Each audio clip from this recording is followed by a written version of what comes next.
Hello, Miss and friends. We are from Group F, and our member is me, Felis, Gaby, and Ara. So, in this session, we are going to present our presentation about dealing with mistake.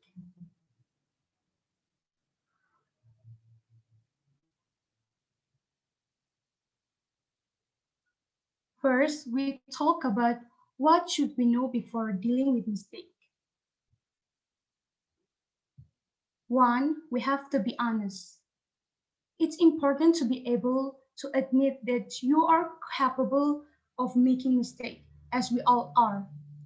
This will show us our sincere about our action. Admitting mistake help us to things as they really are. It makes us to enrich our perspective, like better decision and greater understanding give us the insight to make better choice. Two, take responsibility. Taking responsibility when we do something wrong is crucially important to building trust with others, and we can learning from our mistake. It is one of the most important parts of creating a satisfying life, and many people learn the opposite when we growing up. Three, find the fix. Most problems have a solution, and if you stop up, we can sit down and have a think about what we could do to improve the situation. And maybe we might find that we can smooth some things over, and that is not as bad as you initially thought. And four, emphasize lesson learned. Demonstrate that mistake you made was not in vain. We can learn from our mistake and take action to make sure that the mistake doesn't happen again. By concluding the story of our mistake with what we learn and and ensure that we able to grow from our mistake. And the last, be kind to ourselves. We have to be kind to ourselves because we make mistake. So we have to remember that everyone make mistake, and we have to stop comparing ourselves to others.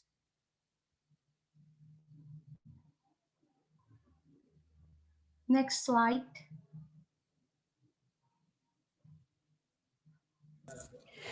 Here we are talking about when to correct. To correct spoken mistakes, first we have to wait until the speaker finishes talking. Collect the mistakes and we can correct it verbally. To correct written mistake, read the text truly to find the mistakes and correct verbally or writtenly.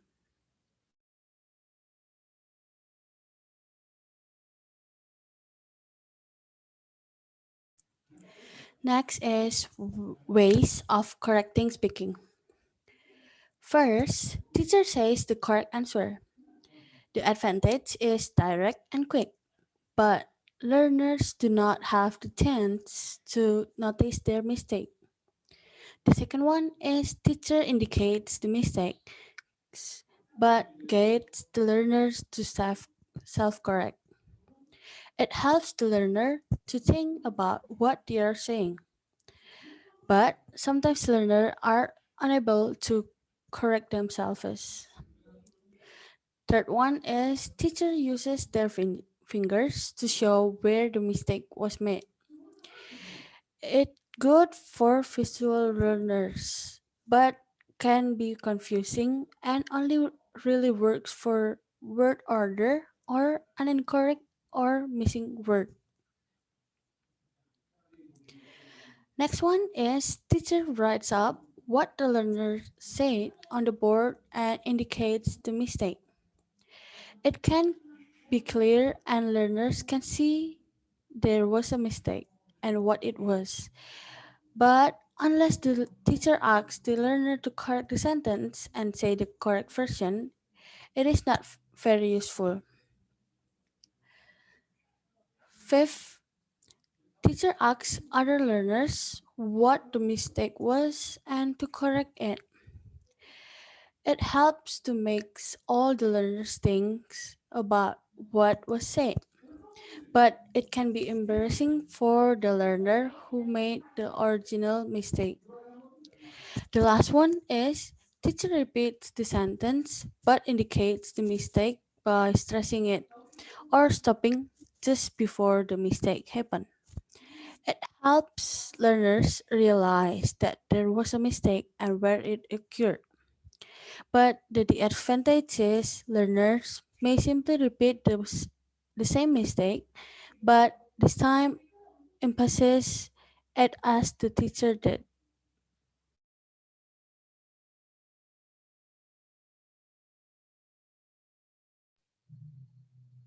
Next slide about correcting writing work. 1.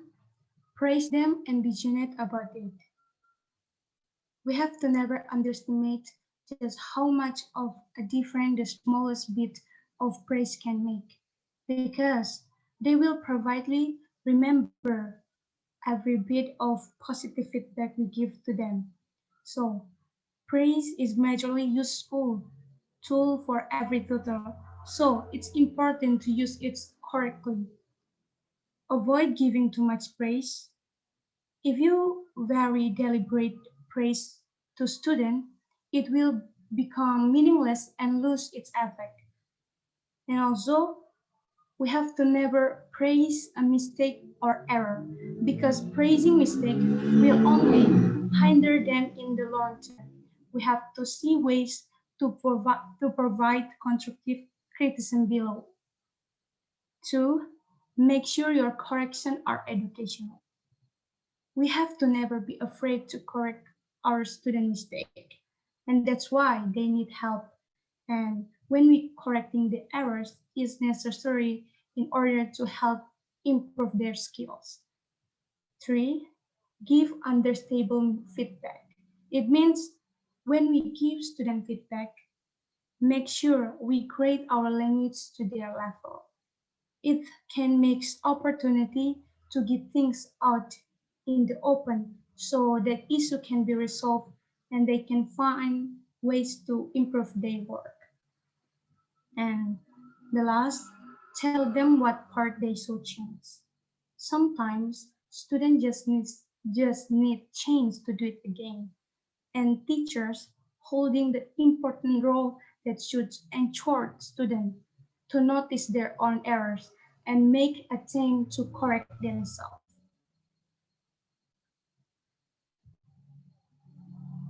Next slide. Okay, now I will tell the summary from our topics. The first is keep written work short, and the second is use correction codes to encourage the learners to notice mistake and correct their own work. Third, don't correct everything. Focus on just one aspect like tenses, word order, spelling, or etc.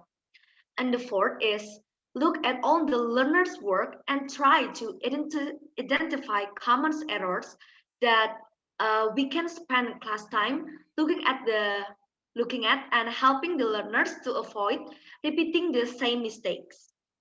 Uh, One of the key differences between correcting mistakes in writing and those made while speaking is time. When a teacher is correcting written work, they have far more time to decide what to correct and how. Also, one thing that can be done is to have clear criteria for the written work when it is given to the learners. The correction can be based on these criteria and make it easier for the learners to understand what is being corrected. Uh, And the conclusion is, as a teacher, we will never meet a class where the learners don't make mistakes. In fact, mistakes help the teacher plan their lessons as it gives them an idea of the learner's problems and progress. Taking into account the mistakes made by learners is a step in improving in our teaching. That's all from us. Thank you for watching our video. Uh, Stay healthy and goodbye.